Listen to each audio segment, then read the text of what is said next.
When we think about the geography of Cuba, we might keep in mind two important ideas. First, Cuba is an island. Second, Cuba has a tropical climate. Let's learn more about this island and its people. Here are some of the people of rural Cuba.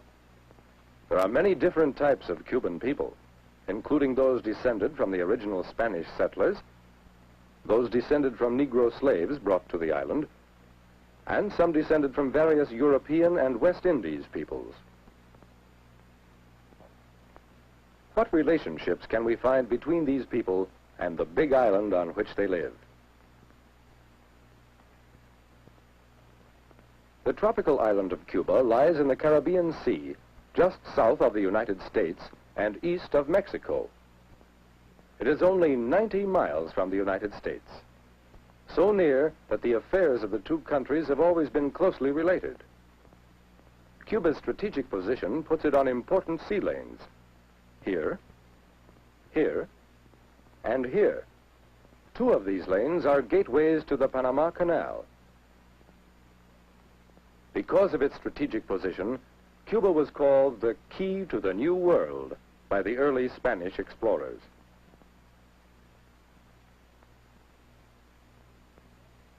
The Spaniards settled Cuba and built many cities, including Havana, still called by the Spanish name La Habana, and Santiago. In Santiago, we can see today something of Spanish history in the old buildings and streets. We find evidence of the Spanish conquest in the great fortifications in Santiago Harbor. Here, too, are scenes of the Cuban struggle for independence from Spain, a struggle in which the United States took part.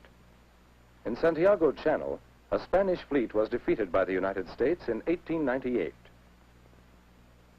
On San Juan Hill, American and Cuban troops won another victory.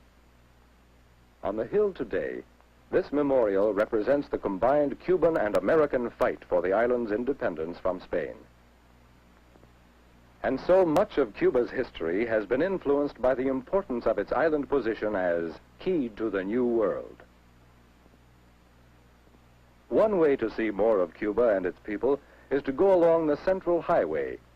It extends from Havana to Santiago, a distance of about 700 miles. Starting in the city of Santiago, we meet more of the Cuban people, people of many different types who make up Cuba's mixed population. Following this bus from Santiago to Habana, we'll see more of the fertile, beautiful island. Here, at the eastern end of the island, are some of Cuba's highest mountains.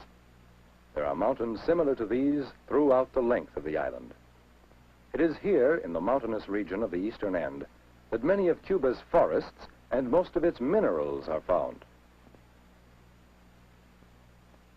Among the ores mined in eastern Cuba are iron, nickel, copper, and chrome. This mine produces manganese, an ore used in the manufacture of a hard type of steel. Among the many kinds of tropical trees that grow in eastern Cuba is mahogany. Much of the mahogany wood is exported to the United States. Moving westward along the island, we see green fields on both sides of the highway. Here in the central portion of Cuba are some of its most productive regions. Much of the land is used to grow sugar cane, the most important product of Cuba. Sugar cane is a tropical plant, and in Cuba's warm, moist climate and fertile soil, it grows so abundantly that 5 or 6 crops can be harvested from the same plants.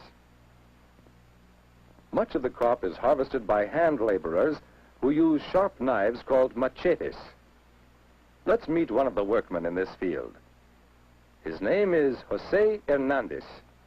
He swings his machete again and again, cutting the ripe stalks. After cutting the stalks, Jose gathers them up and helps load them into a truck.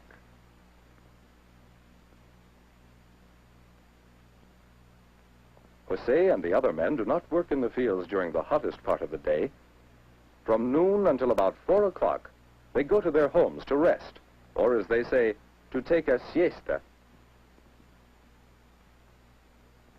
Jose and his family live in a simple thatched hut called a bohío. Jose owns a goat and a few ducks and chickens, which his wife cares for.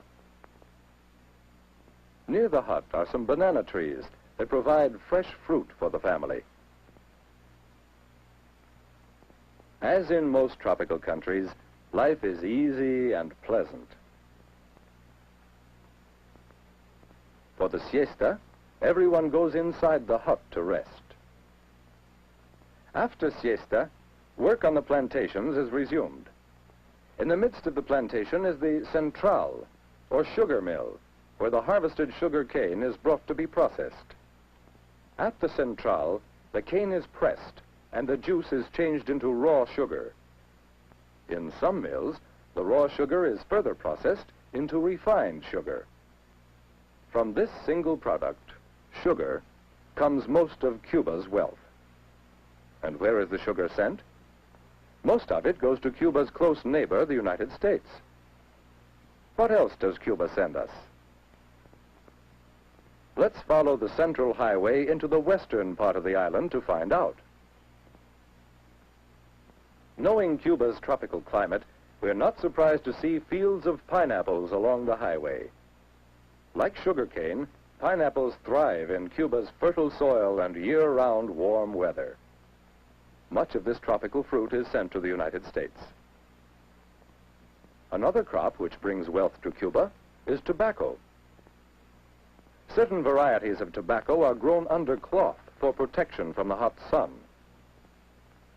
Cuban laborers handle the crop through all stages: the growing of the plants, the harvesting of the tobacco leaves, and the final making of cigars.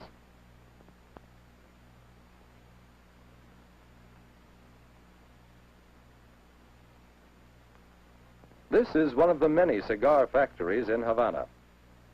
Supervising the work is the foreman, Miguel Perez. Senor Perez is one of many men who earn their living in the tobacco industry. Let's follow Miguel Perez as he leaves the factory to go to his home in Havana. He dodges the traffic of the evening rush hour and runs to catch his bus for home. The bus passes the Prado, Havana's famous boulevard. Nearby is the University of Havana. Among the students is Pedro Perez, Miguel's son. After classes, Pedro and his fellow students walk through Havana. They pass the Capitol, a beautiful building that resembles the United States Capitol in Washington.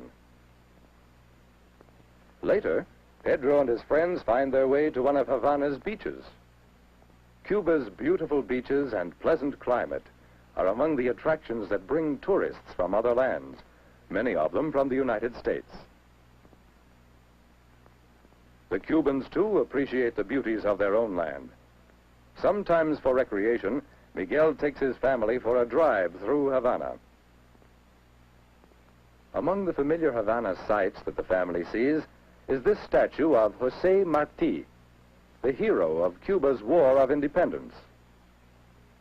Here is Columbus Cathedral, named after the famous discoverer of the New World.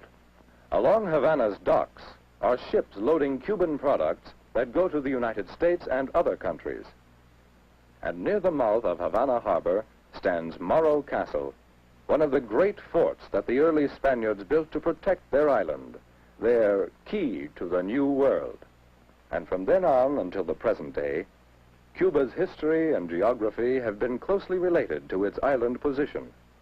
Its nearness to America has made it a good neighbor, a neighbor whose history is closely related to that of the United States. Cuba's natural wealth includes many valuable products. Among them are tropical woods such as mahogany, tropical fruits such as pineapple, special crops such as high-grade tobacco, and of course, the most important single product, sugar. These are some of the things produced by the Cuban people who live on the big island with the tropical climate.